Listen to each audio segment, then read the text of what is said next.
우리는 코로나19라는 엄중한 시대를 살고 있습니다. 6개월 전만 해도 한 번도 생각해보지도 않았고 상상하지 못했던 일들이 오늘 우리 현실 가운데 벌어지고 있습니다. 이 코로나19를 바라보는 우리의 입장이 서로 다르다라는 것을 깨닫습니다. 어떤 사람은 하나님의 진노라고 표현하기도 하고 하나님의 심판이 임했다고도 하고 또 그걸 통해서 우리를 깨우신 하나님의 뜻이 있다고 말하기도 하고 또 그 가운데 코로나에 대처하는 우리의 방법도 개인마다, 교회마다, 교단마다 서로 국가마다 다르다라는 것을 알 수가 있습니다. 미국의 유명한 존 파이퍼라는 목사님이 계신데요, 이 목사님이 이 코로나19 시대에 우리가 어떻게 성경적으로 이것을 바라보고 대응할 것인가, 우리 개인이 뭐라고 말하는 것은 중요하지 않다는 거예요. 성경이 오늘 이 시대의 코로나라는 이 엄중한 사태 앞에서 뭐라고 말씀하시는지 그 소리를 듣고 그 말씀 안으로 돌아가는 것이 유일한 대안이라고 설파를 하고 있습니다. 그래서 이분은 이 코로나19를 성경적으로 4가지로 해석을 해주고 있습니다. 자, 보십시오. 2004년에 인도양에 그 쓰나미가 발생해서 24만 명이 한꺼번에 죽는 비극이 일어났습니다. 그 가운데는 악한 일을 한 사람도 있었을 것이고 우리처럼 이렇게 교회에서 예배를 드리다가 쓰나미에 휩쓰여 죽은 사람도 있을 겁니다. 자, 이런 대참사 앞에서 그 바라보는 사람들의 입장은 서로 다를 수 있는 거예요. 왜 무고한 하나님의 백성을까지 하나님 그렇게 벌하십니까? 라고 원망 불평할 수도 있고요.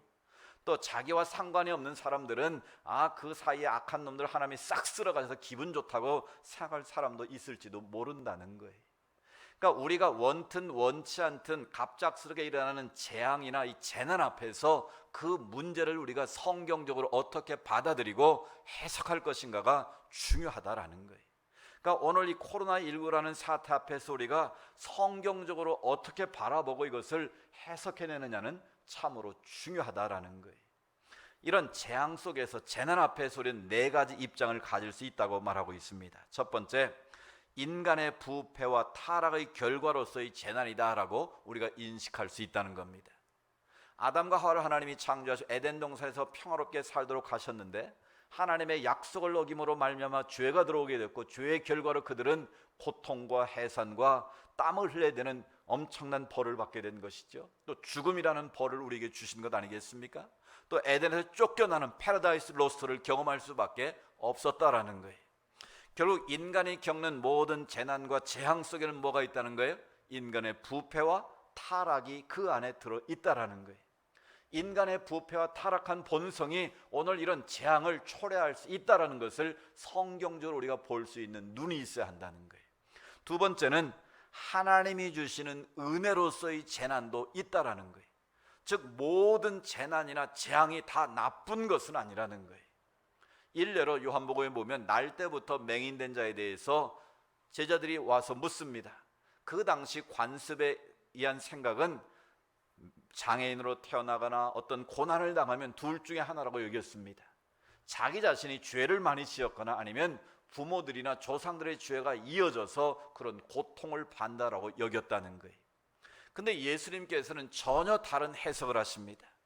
이 아이가 태어날 때부터 맹인으로 난 것은 이 아이의 죄도 아니고 부모의 죄도 아니다. 주님의 결론은 뭡니까? 하나님의 영광을 드러내기 위함이다. 아멘. 날 때부터 보지 못하는 아픔과 그 고통이 그 아이를 통해서 하나님의 영광을 드러내시기 위한 놀라운 섭리가 있다는 거예요. 할렐루야. 그러니까 우리가 당하는 고통 속에는 우리가 알 수 없는 하나님의 영광을 드러내기 위한 놀라운 계획과 섭리가 있다는 것을 우리가 이 코로나라는 재앙 앞에서도 기억할 수 있어야 한다는 거예요. 세 번째는 하나님의 심판으로서의 재난이 있다는 거예요. 그러니까 하나님의 백성들이 또 하나님을 알지 못하는 자들이 하나님 보시기에 너무나 패역한 길로 계속 걸어가면 어떻게 합니까? 하나님이 그들을 심판할 수 있다는 거예요. 쓰나미로 심판할 수도 있고 이런 코로나 바이러스 같은 재앙으로 심판할 수 있다라는 거예요. 그러니까 심판으로서의 이런 재난과 재해가 얼마든지 일어날 수 있다는 걸 성경은 보여주고 있는 거예요. 마지막으로 회개를 촉구하는 경고로서의 하나님의 재난이 있다는 거예요. 너희들 계속 그렇게 패역한 길로 걸어가면 이런 엄청난 하나님의 진노가 있다는 것을 깨달아라. 하나님의 경고의 나팔소리로서의 재난과 재해가 우리 가운데 있을 수 있다는 거예요. 이 네 가지 입장이 성경에 다 기록되어 있습니다. 그럼 여러분 생각에 지금 우리가 겪고 있는 코로나19라는 이 사태는 어디에 포함됩니까?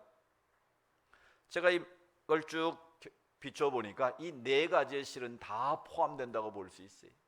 그동안 우리 인간이 하나님께서 우주 만물을 다 정복하라니 하나님의 이 문화 명령을 너무 인간적으로 착취와 탐욕에 대해서 여긴 결과 이 지구 온난화를 비롯해서 모든 환경 오염으로 인한 이런 재앙들이 우리 가운데 임하는 결과일 수 있다는 거예요.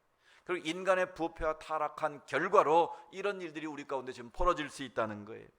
또 오히려 하나님께서 이 코로나를 통해서 우리를 새롭게 하시기 위한 하나님의 놀라운 계획과 뜻이 있다는 거예요. 하나님으로부터 너무 멀리 떨어져 있던 우리가 하나님께로 가까이 하는 기회로 삼을 수 있다는 거예요. 저는 그런 생각에 왜 하나님께서 이 마스크를 다 씌우게 하시는가? 너희들 제발 좀 말 좀 그만하고 이제는 하나님 앞에 침묵하라는 사인으로 받아들여야 되지 않겠습니까? 너희들 세상에 몰려다니면서 쓸데없이 차나 마시고 여행이나 다니고 전 세계 떠돌아다녔는데 이제 그거 좀 그만두고 나하고 좀 가까이 지내자. 이 언택트 시대의 하나님을 컨택트 하시기 위한 하나님의 계획이 있지 않겠습니까? 이것을 우리가 하나님 앞에서 어떻게 해석하냐에 따라서 하나님의 영광을 드리는 기회로 만들 수도 있다라는 거예요. 또 지금까지 우리가 너무 하나님부터 멀리 가서 하나님이 심판하시는 도구로서 코로나가 쓰일 수도 있다라는 거예요. 더 중요한 것은 우리에게 더 이상 이제 죄악의 길로 가지 말고 돌아오라는 회개의 경고 나팔로서 하나님이 코로나를 지금 사용할 수도 있다라는 거예요.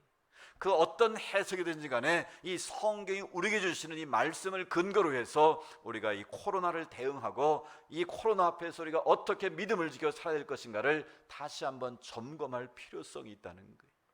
그래서 오늘 봉독한 성경 본문 말씀은 사도 바울이 로마에 있는 그리스도를 향해서 쓴 편지입니다. 독특하게도 이 로마 교회는 바울 사도가 세운 교회가 아니에요. 사도들의 전도를 받고 이방인들이 로마에 살면서 그들 가운데 자생적으로 교회가 세워지고 하나님의 복을 믿는 자들이 생긴 거예요. 그래서 로마의 교회가 세워지고 그들이 예수를 믿고 구원받은 자들이 늘어나게 됐는데 그 당시 로마는 황제를 신으로 숭배하는 나라였습니다. 그래서 어느 도시마다 황제를 숭배하는 신전이 세워졌고 그 신전의 신상같이 황제의 그 동상을 세워놓고 신으로 섬기는 그런 시대예요. 또 아시는 것처럼 로마라는 나라는 학문이 뛰어난 나라예요. 법이 뛰어난 나라예요. 학문과 법을 가지고 세계를 통치했던 나라예요. 또 인간의 아름다움과 미를 추구했던 나라예요. 그래서 지금 이탈리아에 가보면 얼마나 아름다운 조각상들이 많이 있습니까? 그 인간의 아름다움을 추구했던 그런 세계였기 때문에 그런 거예요. 그러니까 그 당시 로마는 세계의 중심이었고 황제를 신으로 숭배하는 그런 우상 숭배의 도시인 거예요. 그런 도시 한복판에 교회가 세워지고 예수를 믿는 그리스도를 향해서 바울이 위로와 격려와 그들 안에 있는 교리를 확실하게 심어주기 위해서 로마서를 쓰게 된 거예요. 당시 로마 황제를 신으로 섬기기 때문에 예수를 메시아로 섬기는 그리스도인들은 핍박을 받는 시대였어요. 지난주 말씀인 것처럼 베드로 사도가 베드로 전서를 쓸 때도 마찬가지였지만 이 로마에 있는 그리스도의 편지를 쓸 그 당시도 사자들을 굶겼다가 로마의 원형경에 대해 그리스도인들을 던져놓고 사자의 밥이 되는 것을 즐겼던 그런 시대. 그 흔적이 지금 로마 콜로세움에 그대로 남아있는 것 아닙니까? 그러니까 예수를 믿으면 감옥에 가고 핍박을 받고 사자굴에 던져지는 생명의 위협 속에서 예수를 믿고 있는 그리스도인들을 위로하고 그들 가운데 소망을 주기 위해서 로마서를 쓴 거예요. 그래서 바울이 그런 표현하지 않습니까? 환난은 인내는 인내를, 인내는 연단은 연단으로에게 소망을 주는 줄 내가 확신한다. 비록 너희가 사자의 밥이 되는 그런 상황에 있어도 끝까지 소망을 가지고 주님을 섬기면 반드시 너희는 승리한다는 걸 보여주기 위해서 로마서를 쓴 거예요. 또 그 복음의 확실함을 증거하기 위해서 로마서를 쓴 거예요. 그래서 로마서 인사를 마치고 바울이 제일 먼저 강조하는 게 뭐예요? 로마서 1장 16절에 복음이 뭔가를 설명하는 거예요. 로마서 1장 10절 뭐라고 말합니까? 복음은 모든 믿는 자에게 구원을 주시는 하나님의 뭐다? 능력이다. 비록 예수 믿으면 사자굴에 던져 죽임을 당할 수 있지만 예수를 믿으면 그 복음은 우리를 구원하시는 뭐가 있다? 하나님의 능력이 있다는 거예요. 그러니까 너희가 그 복음을 뭐 하지 말고 부끄러워하지 말라는 거예요. 끝까지 믿음으로 살리라. 오직 의인은 믿음으로 살아야 되는 거다라는 거예요. 사자 밥이 되는 한이 있어도 너희는 끝까지 믿음으로 살면 하나님께서 너희를 반드시 뭐 한다? 승리케 하신다. 이 확신을 교리적으로 심어주기 위해서 로마에 있는 성도들에게 이 로마서를 쓰게 된 거예요. 이제 복음이 뭔가를 표현하고 난 이후에 바로 18절부터 오늘 우리가 하는 본문은 뭡니까? 그럼에도 불구하고 믿다가 배교한 자들, 복음을 믿지 않는 자들, 그리고 이방인의 사상을 숭배하고 여전히 황제를 신으로 섬기고 우상 숭배에 빠지는 자들에게는 뭐가 나타난다? 18절에 보면 하나님의 진노가 불의로 진리를 막는 사람들의 모든 경건하지 않음과 불의에 대해 하늘로부터 나타난다. 즉 우상 숭배에 빠지고 하나님의 진리를 거스리고 배교하는 자들에게는 하나님의 진노가 너희들 가운데 하늘로부터 임할 것이라는 엄중한 경고의 메시지를 우리에게 들려주고 있는 거예요. 그러면서 너희가 지혜로운 척하지만 세상의 모든 학문과 법률을 가지고 철학을 가지고 가장 지혜롭다고 여기지만 너희는 어떻게 보면 하나님 앞에서 가장 어리석은 존재들이라고 강조합니다. 세 가지 측면에서 어리석다라고 바울이 정의를 하고 있는데, 첫 번째 20절 말씀에 보면 창세로부터 그의 보이지 아니하는 것들 곧 그의 영원하신 능력과 신세가 만드신 만물에 분명히 보여 알려졌나니 그러므로 그들이 핑계치 못할지니라. 첫 번째 어리석은 자는 누구입니까? 하나님이 없다고 말하는 자들이 바로 지혜롭다고 하지만 미련한 자라는 거예요. 왜 미련한 자입니까? 하나님께서 우주 만물을 통해서 이미 자연 계시를 통해서 하나님의 신성과 능력을 우주 만물을 통해 다 보여주셨다는 거예요. 여러분 그 사실을 믿습니까? 우리가 예수 그리스도를 입술로 고백하지 않았더라도 자연 만물을 통해서 하나님의 신성과 능력을 이미 만세전부터 다 보여주셨다는 거예요. 이 계시라는 건 두 가지가 있습니다. 일반 계시가 있고 특별 계시가 있어요. 원래 계시라는 말은 이 커튼으로 가려진 것을 커튼을 벗겨낸다라는 거예요. 그럼 밖이 보이지 않습니까? 그게 바로 계시라는 뜻이에요. 그러니까 하나님의 계시가 감춰졌었는데 두 가지로 나타났다는 거예요. 하나는 특별 계시, 특별 계시는 바로 예수 그리스도의 말씀을 통해서 하나님의 뜻을 우리에게 보여주셨다는 거예요. 그러니까 복음서에서 보여주신 예수님의 말씀과 모든 행적은 특별 계시인 거예요. 하나님이 특별하게 예수님을 통해서 우리에게 하나님의 뜻을 보여주신 사건이에요. 그럼 일반 계시는 뭔가? 바로 자연을 통해서 우주 만물을 통해서 하나님이 어떤 분이신가를 보여주시는 것이 바로 이 자연 계시라는 거예요. 그러니까 바울이 지금 강조하는 것은 너희들 로마에 있는 성도들 가운데 아니면 믿다가 배교한 자들 이방인들 가운데 나는 복음을 듣지 못해서 나는 예수를 안 믿는다라고 핑계할 수 있다 없다? 없다라는 거예요. 이미 만세전부터 하나님이 그의 능력과 신성을 자연 속에 다 담아두셨다는 거예요. 여러분 이 사실을 믿습니까? 자, 쉽게 예를 들면 이순신 장군, 조선시대는 복음이 아직 들어오지 않았어요. 이순신 장군은 예수의 복음을 직접 듣지는 못했어요. 서양 선교사들로부터. 그러나 이순신 장군이 지옥 갔을까요? 어디가 있을까요 지금? 지옥 갔을 거다. 손 들어보세요. 천국 갔을 거다. 모르겠다. 모르겠죠? 당연히 모르시죠. 근데 분명한 사실은 이 땅에 복음이 들어오기 전에도 하나님께서 이 대한민국이라는 이 자연을 통해서 우주 만물을 통해서 하나님을 알 수 있는 신성과 능력을 어떻게 하셨다고요? 보여주셨다는 거예요. 그러니까 그 당시에 복음이 직접적인 특별 계시가 선포되지는 않았지만 만약 그분이 자연 계시를 통해서 하나님의 뜻과 섭리를 깨달았다면 어떻게 됐을까요? 우리가 일방적으로 그분 지옥 갔다고 말할 수 있다 없다? 그건 하나님의 뜻에 달린 것 때문에 우리가 그분은 당연히 지옥 갔다고 말할 수 없다라는 거예요. 무슨 말 이해되시죠? 제가 자신 있게 갔다라고 말하는 건 아니에요. 일반 계시의 입장에서 볼 때 우리가 그분이 지옥 갔다라고 단정할 수는 없다라는 거예요. 왜냐하면 하나님이 우주 만물을 통해서 하나님을 보여주셨기 때문에 그 만물의 그 신성과 하나님의 능력을 깨달았다면 그분은 가능성은 열려져 있었다라는 거예요. 이해되시죠?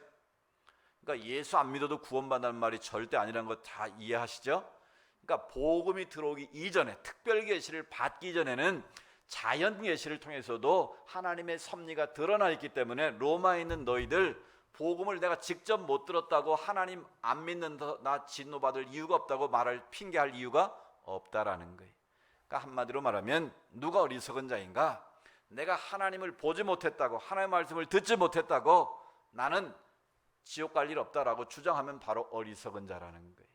하나님은 이미 우주 만물을 통해서 하나님을 알 수 있는 길을 우리에게 보여주셨기 때문이라는 사실이.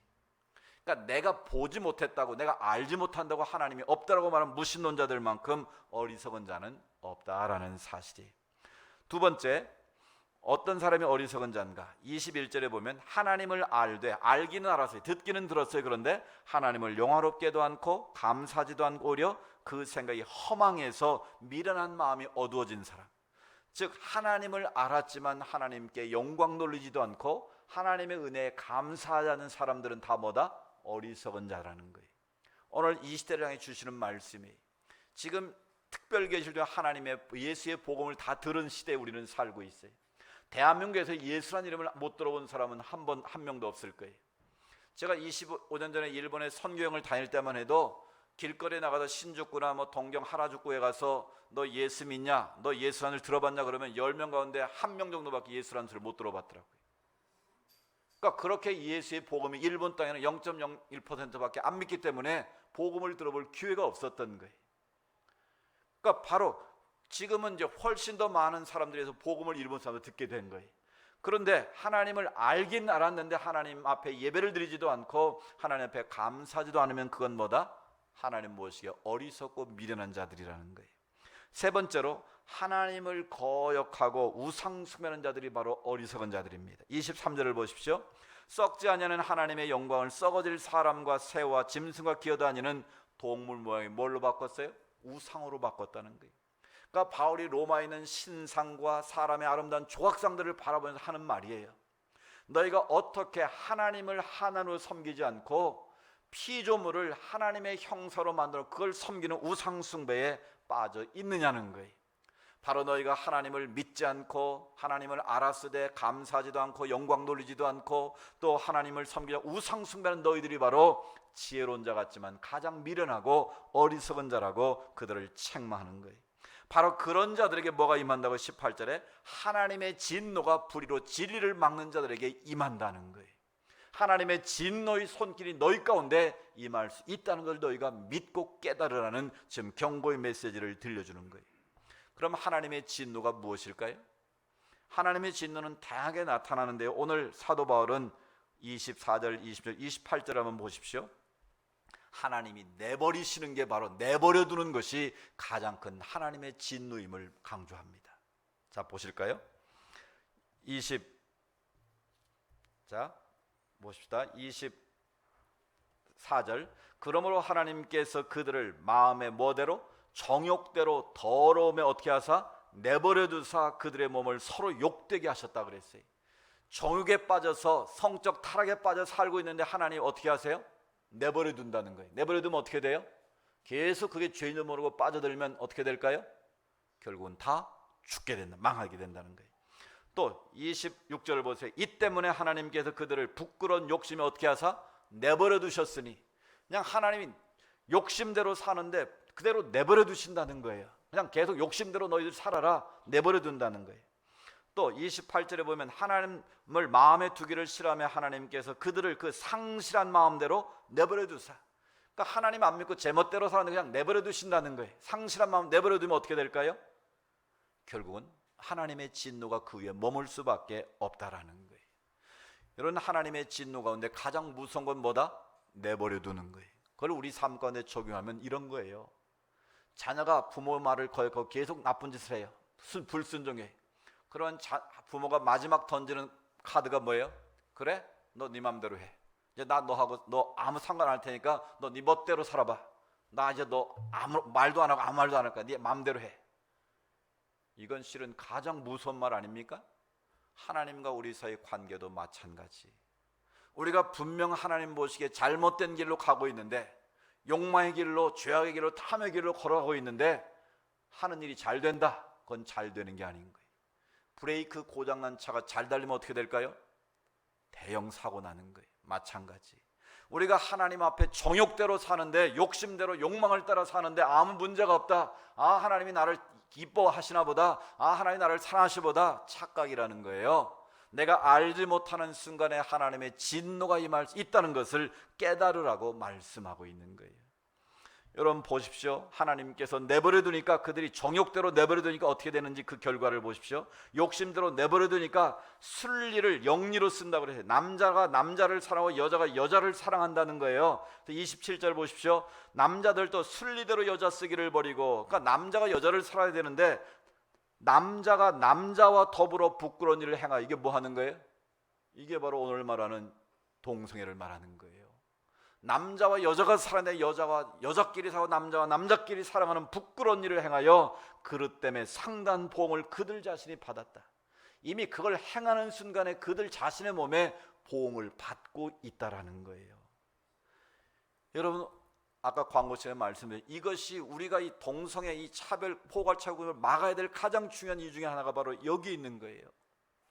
여러분 로마 시대에요, 로마 황제가 15명이었습니다. 15명 가운데 14명의 황제가 동성애자 있어요. 놀렐루야. 황제가 14명이 동성애자 있다니까요. 그 당시에 유명한 철학자들, 예술가들 다 동성애자 있습니다. 대부분이. 그래서 로마는 동성애의 도시였어요. 그래서 바울이 그 소리를 듣고 지금 이 성경에 이렇게 하나님의 진노가 너에 있다고 경고하는 거예요. 그래서 그 당시 제일 큰 문제가 뭔 줄 아세요? 이 성병에 걸린 사람을 어떻게 처리하느냐가 제일 큰 로마 사회의 문제였어요. 그러니까 성적인 파괴가 문란해지니까, 성적 파괴라니까 뭐가 깨졌겠어요? 가정이 깨진 거예요. 가정이 깨지니까 이 사회가 완전히 무너지고 로마가 소돔과 고모라가 되고 만 거예요. 폼페이의 최후가 온 이유가 바로 이 동성애라는 걸 여러분 심각하게 기억해야 돼요. 여러분 소돔과 고모라가 왜 망했습니까? 성경 창세기를 보세요. 소돔과 고모라에 이미 동성애가 엄청나게 창궐했다는 거예요. 그래서 이 소도마이트라는 영어 단어가 있는데 그게 바로 동성애자라는 뜻이에요. 남자와 남자, 여자가 사랑하는, 심지어 사람과 짐승이 수간하는 일이 빈번하게 이루어졌다는 거예요. 그런 엄청난 폐역이 소돔과 고모라에 있었고 로마 시대에 있었다는 거예요. 그런 똑같은 전투를 지금 이 시대가 밟고 있어요. 유럽이 동성애법을 통하여 미국이 통과해도 우리도 통과해야 됩니까? 그런 엄청난 죄악이 벌어지는데 우리가 그것을 다른 나라가 했다고 우리도 해야 된다는 것만큼 넌센스가 어디 있어요? 여러분 동성애에 빠지면 제일 큰 사회적 해악이 뭔 줄 아세요? 가정이 깨진다는 거예요. 하나님의 창조 질서를 거스르게 되면 그 나라가 다음 세대가 없어진다는 거예요. 여러분 동성애의 가장 폐해는 뭐냐면 바로 에이즈라는 후천성 면역 결핍증이 생긴다는 거예요. 화면 한번 띄워보세요. 누가 에이즈를 이렇게 재밌게 표현했더라고요. AIDS라고 그러잖아요. 에이즈를 우리말로 풀면 이렇게 된답니다.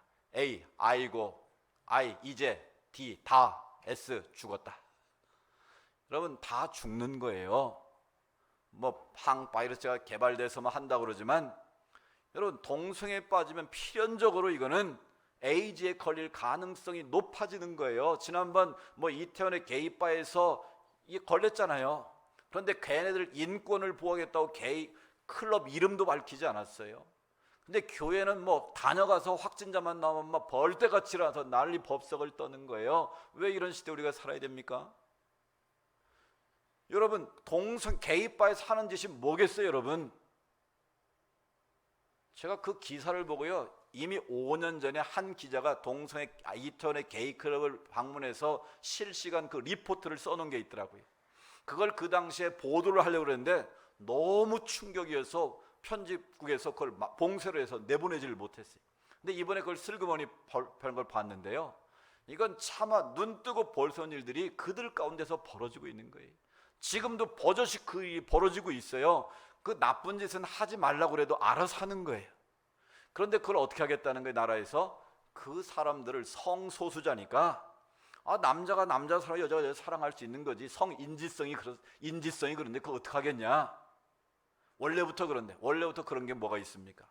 옥스퍼드나 이런 의학계에서 연구를 한 결과 선천적 동성애자는 없다라는 거예요. 유전적인 동성애자는 없다라는 거예요. 후천적으로 지가 죄에 빠져서 좋아서 빠져드는 거지 선천적으로 하나님 그렇게 만들어 온 사람은 없다라는 게 결론이에요. 그런데 그거를 그 성소수자들을 보호해 주겠다고 포괄적 차별금 슬그머니 집어넣어가지고 법을 만들어서 그 사람들을 쉽게 말하면 양성하겠다는 것과 똑같지 않습니까? 내버려둬도 하나님이 내버려둬 지금 죄악의 길로 죽어가고 있는데 법으로 보호해서 그 사람들을 보호해 주겠다는 거예요. 에이즈 걸리면 야 걸려라, 우리가 국가의 세금으로 다 치료해 줄 테니까.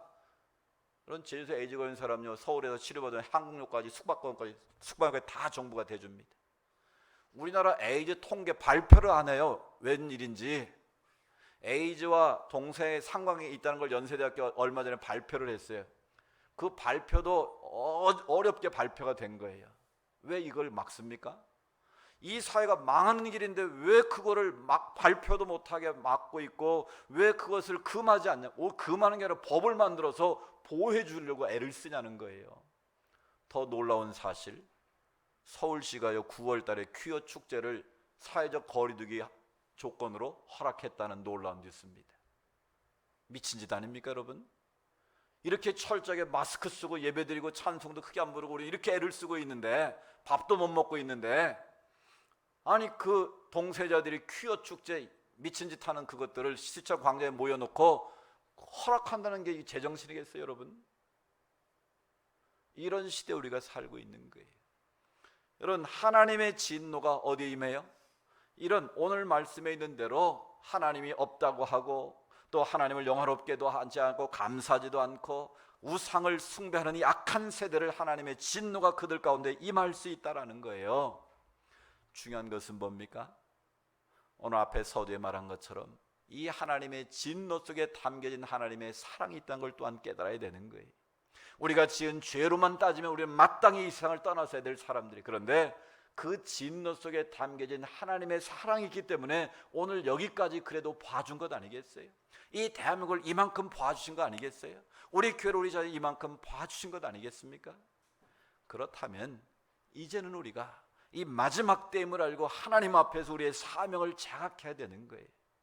지난주에 미래목회 포럼에서 우리가 모여서 세미나를 했어요. 코로나 시대에 어떻게 대응할 것인가. 우리가 거기서 내린 결론은 이거예요. 우리가 코로나 시대에 너무 움츠러들지 말자는 거예요. 이거 어떻게 하지? 이거 큰일 난데 너무 방역 이런 데만 급급하지 말고 우리가 선제적으로 나가자. 앞으로는 이 기회를 하나님의 선교의 기회로 만들자. 다른 사람들이 움직이지 못해 우리가 더 열심히 움직여서 그들에게 사랑을 베풀고 지역사회를 섬기고 예수의 복음을 전해서 이 위기를 기회로 만들자. 선교적인 기회로 만들자. 그래서 성공 사례들을 발표를 했어요. 근데 이 위기 속에서도 성장하는 교회가 있더라고요. 놀랍게 하나님의 나라가 그 지역에 확장시키는 그런 교회들이 있더라고요. 우리도 마찬가지. 너무 이거 하면 코로나 걸릴까, 저거 하면 정부에서 어떻게 하지 않을까, 여러분 그거 두려워하지 마세요. 우리가 방역은 철저하게 지키되 우리가 하나님께서 맡겨주신 선교적 사명을 우리가 게을리해서는 안 된다는 거예요. 오늘 호세아 6장 말, 우리를 치셨지만 도로 싸며 우리를 찢으셨지만 고쳐주시는 하나님의 은혜가 임하는 줄로 믿습니다. 그렇다면 우리가 하나님의 진노의 손길 아래 있지만 우리가 그 안에 담겨 있는 우리를 돌이켜서 하나님의 선교를 더 감당하고 하나님의 역사를 이 땅에 이루시기 원하시는 하나님의 분명한 비전을 가지면 우리는 다시 일어설 줄로 믿습니다. 이 코로나를 주신 분이 하나님이시라면 이것을 막으시는 분도 하나님이신 줄로 믿습니다. 인간의 백신으로 막아낼 수 있는 것이 아니고 하나님의 신성과 하나님의 능력이 우리 가운데 임하면 코로나는 하나님께서 하나님으로 막으실 줄로 믿습니다. 그러니까 우리가 자꾸 사람 보고 환경 보지 말고 움츠러들지 말고 전능하신 하나님의 능력을 바라볼 수 있게 원합니다. 오늘 이 시대 하나님 우리 교회를 통해 여러분을 통해서 뭘 원하시는지 뭘 기대하시는지 그 하나님의 사명을 붙잡고 믿음으로 나아가면 코로나도 이길 줄로 믿습니다. 여러분의 삶도 승리자로 나아갈 줄로 믿습니다. 위기가 기회가 될 줄로 믿습니다. 이게 코로나 앞에 선 우리의 대응 방법이라는 거예요. 18세기 미국에 조나단 에드워즈라는 목사님이 있었어요. 이분의 그 메시지가 미국을 깨우는 대각성운동의 시발점이 됐어요. 이런 이 설교 말씀을 마무리로 여러분에게 읽어드리겠습니다. 중간중간 읽어드리겠습니다. 여러분 잘 들어보십시오. 어떤 설교를 들었길래 미국이 뒤집어지는 역사가 일어났는가, 미국이 어떻게 폐악의 최악의 도시에서 하나님이 기뻐하시는 도시로 거듭나는 운동이 일어났는가를 들어보십시오. 설교의 제목은 이렇습니다. 진노한 하나님의 손에 붙들린 죄인들. 하나님의 진노가 불타고 있습니다. 지옥의 불길은 지금 무섭게 타오르며 이글거리고 있습니다. 번쩍이는 칼은 입맛을 다시면서 그들 위에 걸려 있습니다. 그리고 구덩이는 그들 아래에서 입을 벌리고 있습니다. 당신이 지난밤에 지옥으로 가지 아니한 것, 당신이 지난밤에 이 세상에서 다시 눈을 뜬 것, 당신이 아침에 일어난 후 지옥에 떨어지지 아니한 것은 하나님의 손이 당신을 붙들고 있다는 것 외에는 아무것도 없습니다. 그러나 하나님이 손을 거두시면 떨어지는 바위돌을 거미줄이 멈추게 할 수 없는 것과 같이 여러분은 즉시 굴러떨어져 지옥의 mid없는 구덩이로 빨려들게 될 것입니다. 여러분이 어젯밤에 지옥에 가지 않은 것은 하나님의 은혜입니다. 여러분이 이 설교를 듣고 있는 지금 이 순간에도 즉시 지옥으로 떨어지지 않는 것은 하나님의 자비 이외에는 다른 이유가 없는 것입니다. 그러나 여러분은 지금 특별한 기회를 부여받았습니다. 지금은 그리스도께서 은혜의 문을 활짝 열어놓으시고 큰 소리로 불쌍한 죄인들을 부르고 계십니다. 지금은 그리스도의 은혜 아래로 모인 자들이 하나님의 나라로 밀려 들어가는 때입니다. 그리스도 밖에 있는 모든 자들은 이제 깨어서 다가오는 진노의 심판을 피하도록 하십시오. 전능하신 하나님의 진노가 지금 분명히 거듭나지 아니한 모든 죄인들 위해 떨어질 준비를 갖추고 매달려 있습니다. 소돔으로부터 빠져나오십시오. 이 엄청난 하나님의 말씀을 듣고 모든 사람들이 회개하고 통회하면서 하나님께 돌아오는 대각성의 역사가 오늘의 미국을 이렇게 만들어낸 줄로 믿습니다. 그렇습니다. 코로나19라는 이 엄청난 이 사태 속에서 하나님께서 주시는 교훈이 무엇이겠습니까? 그것이 하나님의 심판에 우리를 깨우는 경고의 나팔소리든 더 하나님을 영화롭게 하는 기회로 삼기를 원하시는 하나님의 뜻이 있다면 우리가 그것을 바르게 분별할 수 있는 지혜가 있기를 원합니다. 이 기회가 하나님의 경고의 나팔소리 내게 울려 퍼지고 있다면 주님 앞에 회개하는 기회로 삼을 수 있기를 원합니다. 여러분이 할 수 있다면 한 끼라도 금식하면 하나님 앞에 엎드려 기도하시기 바랍니다. 내가 하나부터 얼마나 멀리 떨어져 있는지, 내가 얼마나 정욕대로 살았는지, 얼마나 욕심대로 살았는지 우리 자신을 성찰하는 그런 기회로 삼을 수 있기를 원합니다. 하나님의 긍휼과 자비하심을 구하게 될 때 거미줄로 바위돌을 막을 수 없는 것처럼 우리 힘으로는 막을 수 없지만 하나님의 은혜의 손 아래 우리가 붙들리게 되면 하나님 우리를 지키시고 보호하실 줄로 믿습니다. 이 코로나를 넘게 하시고 이기게 하시고 승리케 하셔서 더욱더 하나님의 영광을 드러내는 기회로 삼게 할 줄로 믿습니다. 하나님의 진노의 손 속에 담겨진 손길에 하나님의 사랑의 손길을 기억하고 우리가 주님 앞에 나아감으로 우리를 새롭게 하신 내가 우리 모두에게 있기를 주님의 이름으로 축복합니다.